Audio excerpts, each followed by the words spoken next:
नमस्ते दोस्तों, आप सभी का स्वागत है आपके अपने YouTube चैनल सरकारी शिक्षा पे।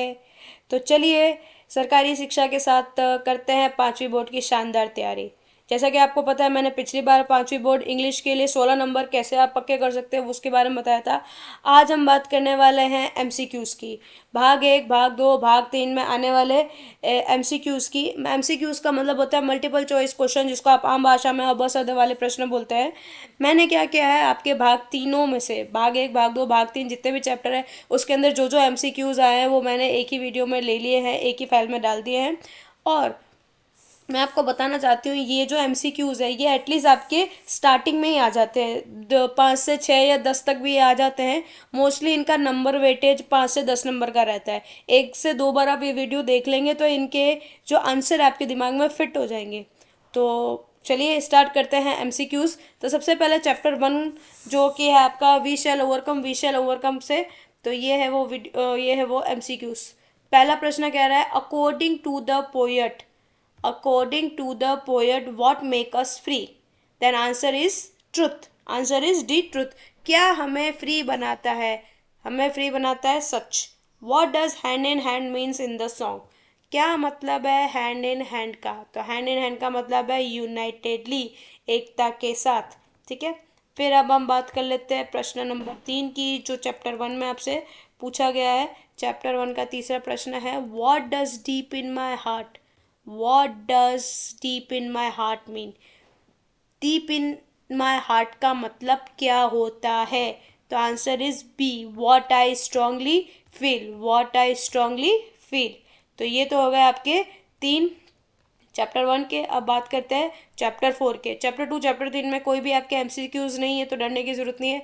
अब हम डायरेक्ट बात करेंगे चैप्टर 4 की। तो चैप्टर 4 का पहला प्रश्न है, Raju and Manjeet were quarrelling over.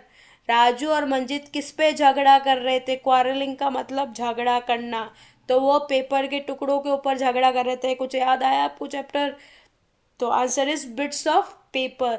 Second, we should खाली जगह आर पेरेंट्स। हमें यहाँ पे खाली जगह को फिल करना है। आपके पास 4 ऑप्शन है। हमें हमारे पेरेंट्स की क्या करनी चाहिए? आज्ञा का पालन करना चाहिए, हेल्प नहीं करनी चाहिए। और ये आपके क्वेश्चन है, तो ऑब्वियसली हमें हमारे पेरेंट्स की हेल्प करनी चाहिए। तो आंसर शुड बी डी। अब आ जाइए चैप्टर 6 के MCQs के ऊपर। तो चैप्टर 6 आपका दशहरा वाला चैप्टर है। तो पहला प्रश्न है आपका, which festival is also called Vijayadashami. Vijayadashami का एक दूसरा नाम क्या है? तो answer is C, Dussehra. Dussehra, I hope आपको याद हो जाएगा।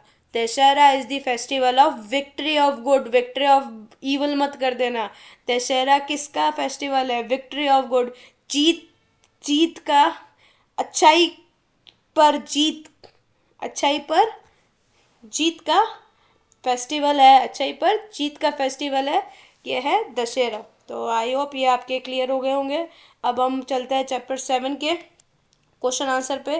तो चैप्टर 7 का पहला प्रश्न है, अ पंचुअल बॉय। पंचुअल का मतलब होता है एक नियमित लड़का कैसा होता है? तो एक नियमित लड़का होता है जो कभी भी अपना स्कूल मिस नहीं करता है। तो answer should B A, does not miss his school. A does not miss his school. Okay. एक चीज़ और मैं आपको यहाँ बताना चाहूँगी, हो सकता है कि पेपर के अंदर ये जो आपके ऑप्शन है ऊपर नीचे कर दे, मतलब जंबल कर दे। तो प्लीज़ ये ए से आपका कोई मतलब नहीं, हमें अंदर के ए के अंदर ऑप्शन के अंदर आंसर क्या लिखा है उससे मतलब है। तो ये चीज़ ध्यान रखिएगा, पूरा पूरा आंसर याद कीजिएगा। A B C D याद नहीं करना है, उसके अंदर का आंसर क्या है वो याद करना है। ठीक है। तो प्रश्न number 2, who is not willing to work. तो पूरे चैप्टर में हमें पता है जानवरों के अलावा रोहित को ही काम नहीं करना था, बाकी सबको कुछ ना कुछ काम करने में व्यस्त है। तो answer will B D, Rohit. Answer D will be Rohit. अब नाउ लेजीनेस, खाली जगह इज फॉर अस। सभी को पता है आलस हमारे लिए अच्छा नहीं है। तो लेजीनेस मीन्स आलस, एंड तो आंसर क्या हो जाएगा? Bad. Bad, laziness is bad for us. तो ये आपका हो गया ये वाला चैप्टर कंप्लीट। अब हम बात कर लेते हैं चैप्टर 11 की। तो चैप्टर 11 का आपका पहला प्रश्न है, the cranes and the tortoise were worried about. सारस और कछुआ किस चीज़ के बारे में वरिड थे? क्योंकि वहाँ पे क्या पड़ रहा था? अकाल पड़ रहा था, जिससे क्या हो रहा था? उनका तालाब सूख रहा था। तो ड्राइंग प्रोन के बारे में क्या थे वो? चिंतित थे। तो answer will be C, drawing pond. Now question number 2, who spoke too much?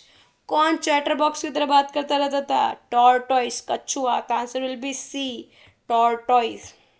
Okay, too much talk means chatter box और टॉकेटिव, आपके दो यहाँ पे वर्ड्स आए हैं, तो इसका ध्यान रखिएगा।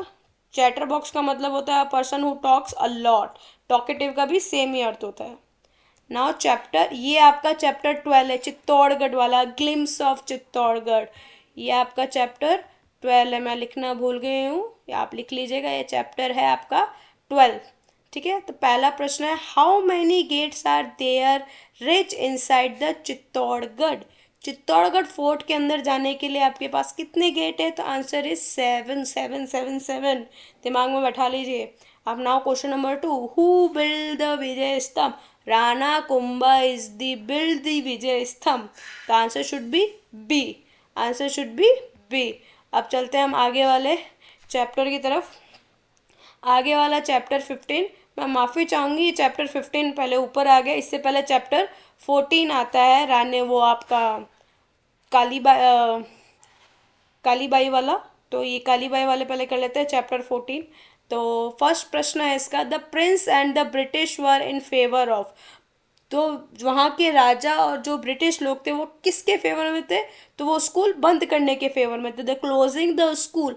तो answer should be B, closing the school. अब इसका एक प्रश्न और है चैप्टर 14 का, वो भी देख लीजिए।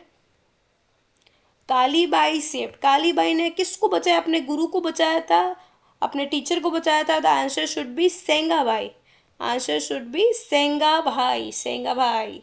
ठीक है, तो ये आपका हो गया चैप्टर 14। अब इसका आपका लास्ट चैप्टर बचा है चैप्टर 15 भाग 3 का, इसको देख लेते हैं फटाफट। Mister Roshan Lal was an, mister Roshan Lal कैसे व्यक्ति थे? फनी पर्सन थे, इंटेलिजेंट थे, काइंड पर्सन थे, इम्पेशेंट पर्सन थे? तो according to the chapter mister Roshan Lal was a impatient person.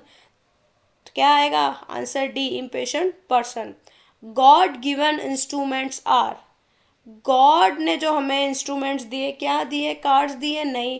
Booklets दिए? नहीं। साइकिल दिए? नहीं। गॉड ने हमें दिया है बॉडी एंड माइंड। तो आंसर शुड बी सी।